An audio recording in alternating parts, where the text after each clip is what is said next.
एक बार फिर से स्वागत है आपका मैथमेटिक्स 2.0 में। आज इस वीडियो में सीखिएगा क्लास 10 का एनसीईआरटी बुक का क्वेश्चन नंबर 3 एक्सरसाइज 3.2 का क्वेश्चन नंबर 1 का 1 नंबर क्वेश्चन, जिसमें लड़के और लड़कियों की संख्या बताने कक्षा 10 से 10 विद्यार्थियों ने एक गणित की पहली प्रतियोगिता में भाग लिया हुआ है। और यदि कहता है लड़कियों की संख्या लड़कों की संख्या से 4 अधिक है, यानी कि लड़कियों की संख्या 4 अधिक है लड़कों से, तो बताना है कि लड़के और लड़कियों ने कितने प्रतियोगिता में भाग लिए हैं। ठीक है, तो माना कि लड़कों की संख्या x तथा लड़कियों की संख्या y। तो फिर क्या कह रहा है प्रश्न से हम लोग देखेंगे। प्रश्न से x plus y equal to 10, यानी कक्षा 10 के छात्रों ने 10 विद्यार्थियों ने भाग लिया है, तो 10 विद्यार्थियों का समीकरण इस प्रकार से बन जाएगा। और पुनः क्या देखेंगे हम लोग, कह रहा है कि यदि लड़कियों की संख्या लड़कों की संख्या से 4 अधिक है, तो लड़कियों की संख्या y है और लड़कों की संख्या x है। ठीक है ना, इस प्रकार के प्रश्न को हम लोग सॉल्व करने के लिए क्या करेंगे, लड़कों की संख्या में हम लोग 4 जोड़ देंगे तो दोनों बराबर हो जाएगा। ठीक है ना, और इसे हल कर लेंगे x minus y equal to -4। इस प्रकार ये हम लोग का समीकरण दूसरा प्राप्त हो गया। अब इन दोनों समीकरणों का मान हम लोग निकाल करके यहाँ बॉक्स में रख लेंगे। ठीक है ना, समीकरण 1 का मान निकाल करके यहाँ बॉक्स में रख लेते हैं और समीकरण 2 का भी मान निकाल करके यहाँ बॉक्स में रखते हैं। समीकरण 1 के मान के लिए बॉक्स खींच लेते हैं, x और y दोनों का दो मान हम लोग को निकाल लेना है। तो चलिए समीकरण 1 से हम लोग मान निकालते हैं।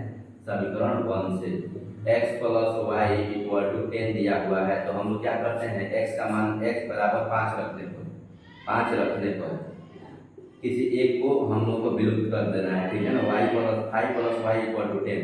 अब ये 5 उधर चला जाएगा तो y 10 माइनस 5 हो जाएगा, यानी y इक्वल टू हमें क्या प्राप्त होगा 5। x इक्वल टू 5 रखने पर y का भी मान 5 आ रहा है। ठीक है, पुनः क्या करेंगे हम लोग, फिर से x का मान जो है कुछ और रखते हैं। x इक्वल टू अगर हम लोग 4 रखते हैं तो x equal to 4 plus y equal to 10 आ रहा है। ठीक है ना, यानी कि y इक्वल टू 10 के उधर जाएगा, 10 minus 4 equal to 6। x equal to 4 रखने पे y का मान हम लोग को 6 प्राप्त हो रहा है। समझ में आ रहा है, इस तरह से हम लोग मान निकाल रहे हैं। अब समीकरण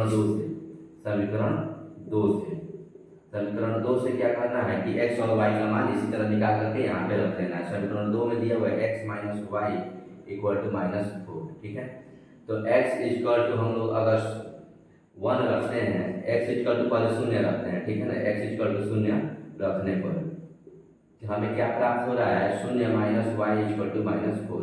तो 0 का कोई वैल्यू नहीं है, माइनस माइनस करके y equal to 4। x equal to 0 रखने पर y का मान 4 प्राप्त हो रहा है। ठीक है ना, पुनः हम लोग फिर से क्या करते हैं, पुनः x इक्वल टू अगर 1 लेते हैं, x इक्वल टू 1 रखने पर x का मान 1 रखते हैं, 1 minus y equal to -4, minus y equal to -4 minus 1, ये उधर चला गया, प्लस से माइनस हो गया तो माइनस वाई इक्वल टू -5, यानी y इक्वल टू हमें 5 प्राप्त हुआ।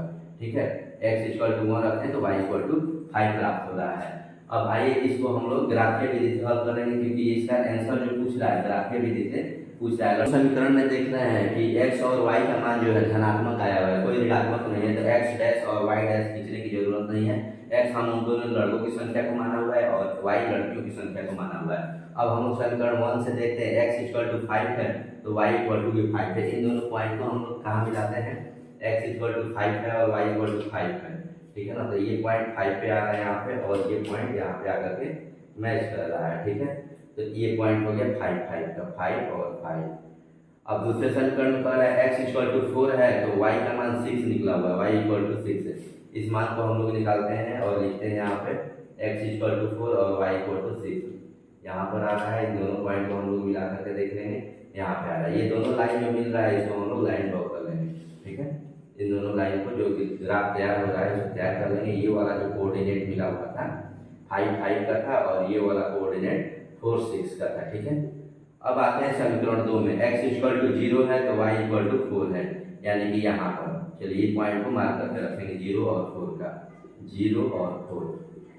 दूसरे वाले समीकरण में कह रहा है x इक्वल टू 1 है तो y इक्वल टू 5 है, y का वैल्यू 5 है, यानी कि 1 यूनिट यहाँ से हम लोगों को मार्क कर लेना होगा, एक इकाई।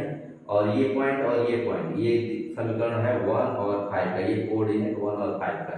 दोनों पॉइंट को लेकर के हम लोगों को एक लाइन ड्रॉ कर लेना है, और जहाँ भी ये दोनों लाइन ड्रॉ करके मैच करेगा, ठीक है ना, ये पॉइंट यहाँ पे ये दोनों पॉइंट जिस बिंदु पर मिल रहे होंगे, ठीक है ना, ये पॉइंट यहाँ पे मिल रहा है तो हम लोग इसे देखेंगे एक्स एक्सिस पे किस पॉइंट पे मिल रहा है जाकर के, यानी कि ये पॉइंट एक्स एक्सिस पे 3 पे मिल रहा है और वाई एक्सिस पे अप्रॉक्स 7 पे मिल रहा है, ठीक है ना, वाई एक्सिस पे ये 7 पे मिल रहा है। तो वाई हम लोगों ने लड़कियों की संख्या बनाया, इसलिए वाई भी बराबर 7 और एक्स बराबर 3, अर्थात ये लड़कियों की संख्या हो गया, लड़कियों की संख्या, ठीक है, और ये लड़कों की संख्या। इस ग्राफीय विधि से हम लोगों ने सॉल्व कर लिया, लड़के और लड़कियों की संख्या निकाल लिया, ठीक है ना। आइए अब दूसरे प्रश्न को हम लोग सॉल्व करते हैं।